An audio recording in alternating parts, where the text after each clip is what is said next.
The underlying rationale for the exhibition was really to challenge the fact that there's such emphasis on identity politics at the moment, that people are really being divided, really being polarized on perceptions of identities having common objectives, having common values, and really trying to challenge that.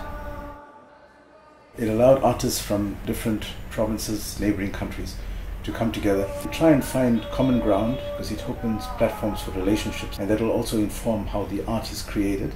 One has to find that sense of unique identity within Africa as a continent. Sometimes we are too prematurely exposed to the global context of what is happening, and we're not really focusing on who we are as a people. In the context of South Africa as an evolving democracy, and then in Africa at large, we should have more engagements. I mean, if you look at the list of artists that we are exhibited, we had Natalie Picoro, for example, who's born in Gabon, grew up between France, Germany. So that for me was really interesting, to sort of look at who's a citizen and who's a resident, you know, who's African, who's not African, who determines that.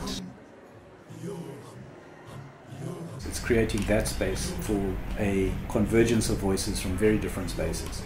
That's where identity politics does come in a lot, because we're getting exhibitions that are closing down saying this is a black artist's exhibition, or this is a young artist's exhibition, or this is a woman's exhibition. It's not that those aren't necessary or important, but all too often there's this assumption that you can't speak on something unless it directly affects you in the way that you can claim it as yours. Combining a visit to a mine with other images that talk back to the above-below social strata. The resource curse actually refers to people of extreme poverty who live above extreme wealth, and it just doesn't make any sense whatsoever. We're all complicit in mining. Mining's everything and everywhere. And then other work which are dealing with security and how we imprison ourselves. We live behind burglar bars. Every day I'm trying to go out of the house. I have to think of how do I lock my house, how to have security. It actually makes our life very uncomfortable, and we all, our society, I feel we all imprison ourselves, you know.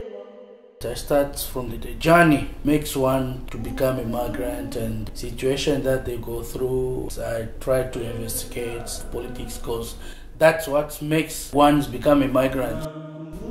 I do abstract, semi-abstract work, very much inspired by just the movement of people, crowds. My work is about unity. All we need to do is put aside racial and tribal issues and be one. I'm from South Coast, on a small missionary school in Mthobisi. When King Shaka the Great was on top of the mountain of our village, he commanded his soldiers to not run away from their enemies, and that's in Zulu called Ifa Umi, which means die where you were standing.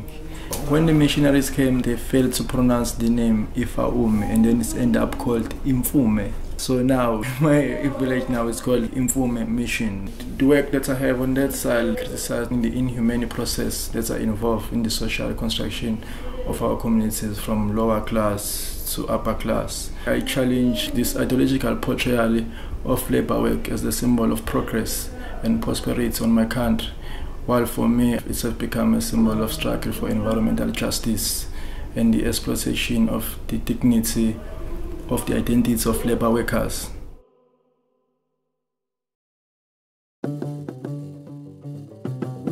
The work I'm showing is called Mbira Phonics, which is a work of soundings, Mbira soundings.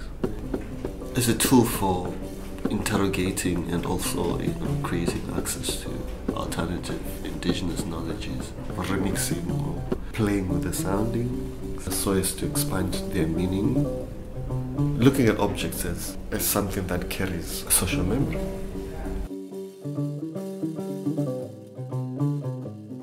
The collection of voices that can be heard in the performance is old phonographic recordings of colonial soldiers that were in French and British colonies and were prisoners in German colonial camps.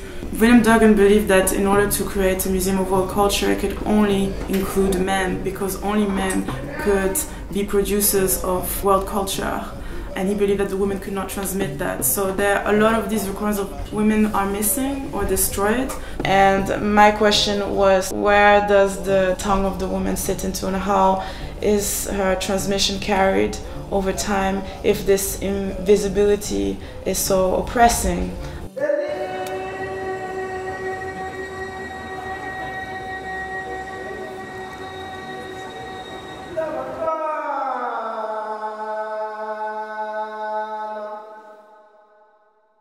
Beyond Binaries is a curated exhibition by the Bala Curatorial Collective